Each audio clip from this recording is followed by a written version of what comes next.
everybody, I'm Terry with Eat Plant-Based, and today I'm going to show you some healthy ideas for breakfast, lunch, and dinners. I'm even going to show you what I eat in a typical day, so stay tuned.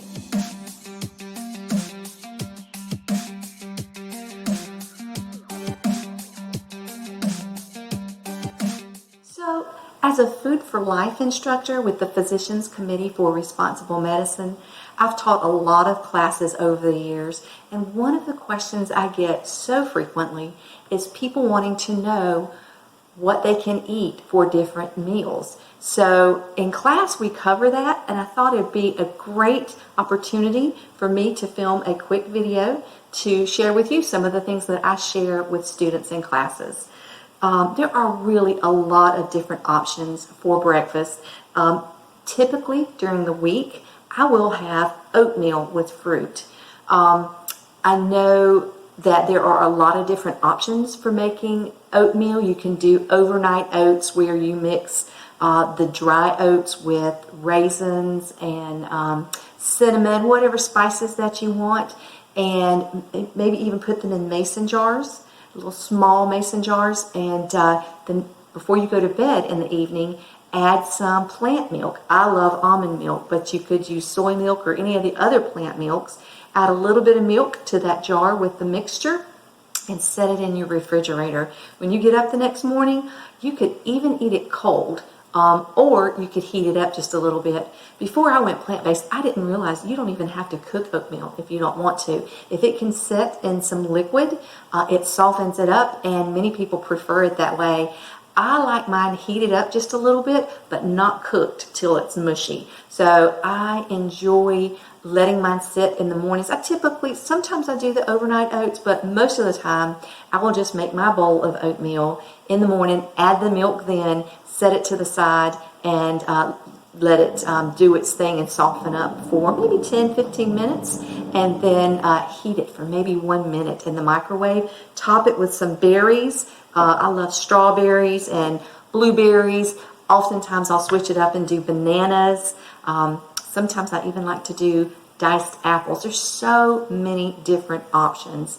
And people ask often, what's the difference between steel cut oats and quick cooking oats and old-fashioned oats? Nutritionally, there's no difference.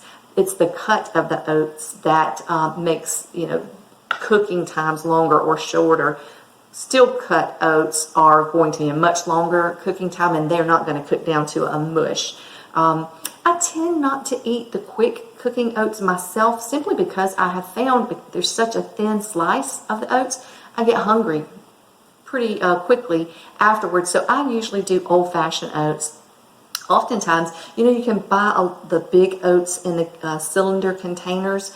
I will go ahead and pour a little bit of that out when I get home from the grocery store after purchasing it, and put a little bit of cinnamon in there, a little bit of raisins. I also like to add a few crushed walnuts in mine. Give it a good shake, and then have it on the counter or in your cabinet, and then it's so easy just to pour that in a bowl, add a little milk, let it set, or just pop it in the microwave. So eating oatmeal is really simple to do, but it's not your only option. I have such a huge list on my website of breakfast ideas. So I'll leave a link below to breakfast ideas that I enjoy. On the weekends, we tend to have more time, and so I will make banana oat pancakes or waffles, or I'll make muffins. Sometimes I'll make a breakfast scramble from tofu with a lot of spinach and tomatoes and things like that. Really, there are plenty of options for eating breakfast. So just take a peek at my breakfast index, and maybe it'll give you some good ideas. Oftentimes too, if you want to make maybe the sweet potato muffins or the zucchini muffins or something like that, you can make those on the weekend. They refrigerate well, they freeze well, so that during the week you can just grab breakfast and go. I like to have my breakfast with a little bit of herbal tea or even herbal coffee. So I have a favorite coffee. It's called Ticino. It's not coffee really at all, but it tastes like coffee, and there are many different flavors. I'll leave a link to the Ticino below as well, because I just like to have my hands wrapped around a warm mug on a cold day. So there are options out there. If you're trying to step away from coffee, there are options for you. For lunch, typically we eat leftovers from the dinner we had the night before. My husband, we pack lunch up for him to eat in his office, which consists of the leftovers. And for me, in the refrigerator, working from home most of the time, I will just heat those up as well. But oftentimes, I'll make a sandwich. This is a smashed chickpea avocado sandwich that you can whip up seriously in 10 minutes. Very few ingredients, which chickpeas, avocado, of course, cilantro, and lime juice, and green onions. That's really all that this salad consists of. There's also an eggless salad that I make as well, but this is one of my favorites. I even have a video of me making this sandwich because we go to the lake every year a few times, and we make this sandwich either to take on a picnic at the lake or just to eat quick and get back out on the lake. I'll leave the link for the smashed chickpea avocado sandwich above. And I like to top the sandwiches that I make with sometimes my low-fat homemade mayonnaise, really simple to make. Matter of fact, I'll leave a link to it above as well. It's really easy and it's great, not only on sandwiches, but also in recipes like potato salad, slaw, things like that. I even use it in my mashed potatoes. So I'll leave that link as well. But I'll add a little bit of mayonnaise to my sandwiches and then pile them high with greens. You can do just any kind of basic lettuce green, or I usually have a mix because we make salads often and there's a mix in my refrigerator at all times. So I'll just put a handful of the green mix on my sandwiches. And to go along with it, I like to make hummus. Lots of variations. I have plenty of hummus recipes on my website as well. Italian hummus, garlic hummus. There are so many, really. I even have a chocolate hummus, chocolate and peanut butter hummus for dessert. But typically with a sandwich, I'll make the basic garlic hummus and serve it with some baby carrots or just carrots and celery sticks, sometimes even broccoli florets or cucumber slices. And this is a terrific lunch that will fill you up and taste great, and it doesn't take a lot of time to make it. So I highly recommend making plenty of food in the evening so that you have leftovers to just heat up if you want to, or make some of these sandwiches that are really fast and very delicious.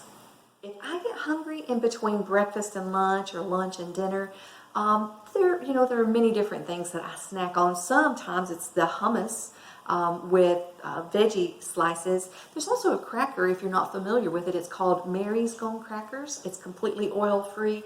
Dr. McDougall approved. It is terrific, either with hummus or just earlier today I made a vegan ricotta and I had a few of those Mary's Gone Crackers and some veggie slices with it, and it was delicious too. So things like that. Also, if I'm in the mood for something sweet, for a snack, I love to slice open a date, remove the pit, of course, and then stuff it full of the walnut half. I call them date nuts. Some people even put almonds or other kinds of nuts in there, but they will cure any sweet tooth very quickly. So I highly recommend, if you want something sweet, to try something like that, completely natural and very delicious. If I want something salty, I tend to go towards popcorn. I have an air popper that you just place in the microwave, and it air pops the popcorn. And then there's so many variations. I have an article on my website with about, I think, 20 different variations for topping popcorn. Typically, I'll spritz it with lime juice. What I do is just buy the regular lime juice in a bottle, and I typically buy these screw-on spray tops and then just put it on top of the lime juice or the lemon juice, because we use a lot of lime and lemon juice for seasoning other things, not just popcorn, but I'll spritz it on my baked potatoes, on my nachos, so many dishes. So just grab a few of these at Walmart or wherever you happen to be, in the garden center or in the food center. You can buy these and then just keep them on the bottle in the refrigerator. It's so handy to just get it out and be able to season food quickly. But I will pop my popcorn, spritz it with a little bit of lime juice, and then sprinkle sea salt, and I like chili powder. Not very hot chili powder, but some chili powder, and sometimes nutritional yeast is a great option too. But I'll leave a link to the popcorn toppings below, because like I said, even dill pickle juice, different things that you can put on there. Maple, you can put a little maple syrup. So many different options for you to choose from. Those are some different ideas for snacks that I enjoy. So for dinner, you know, the options are endless, truly endless. I have about 300 recipes on my website. Now they're broken down into categories, but a large portion of them are dinner recipes. On a typical night, we might have a plate that looks like this, with sweet potatoes, rice, baked beans, and massaged kale salad. I think the biggest thing for people that I have spoken with is repicturing your plate after you go plant-based. In the past, folks have been used to having a pork chop or a piece of ham or a roast or something in the middle of their plate, so they don't even know how to begin to change that up and make it be healthier. So this is what my plate would look like, rather than, of course, having that meat in the middle. I might have a baked sweet potato or baked potato. There's so many different things, but you're just going to have to repicture your plate with something like that in the center, and then grains and beans and vegetables along the sides.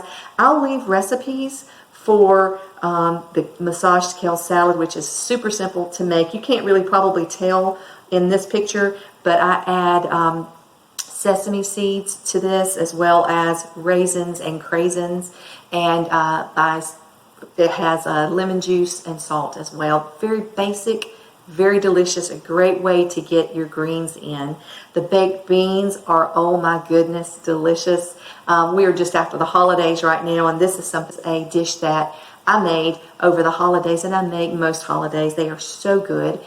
Other ideas for dinner, there's an African peanut sweet potato stew that my family absolutely loves, and we serve it over rice. I have black bean burgers that are delicious. Lots of vegetable soups and cornbread and vegetable barley soup. I have a no meat meatloaf that you can serve with mashed potatoes and gravy. A shepherd's pie, a recipe that I love.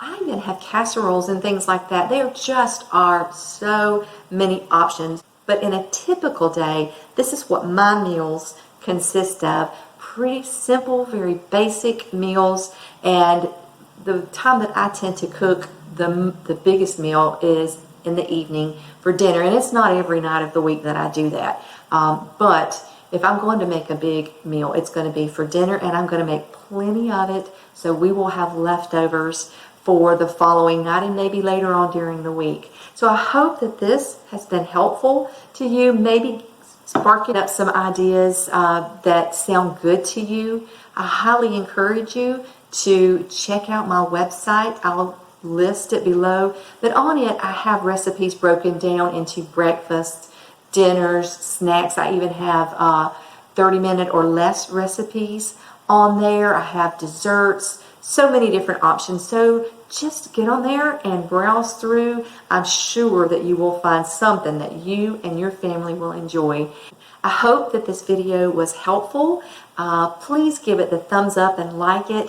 Hit that subscribe button and leave me a comment. If you have favorite meals that your family enjoys, tell us about them. I would love to hear.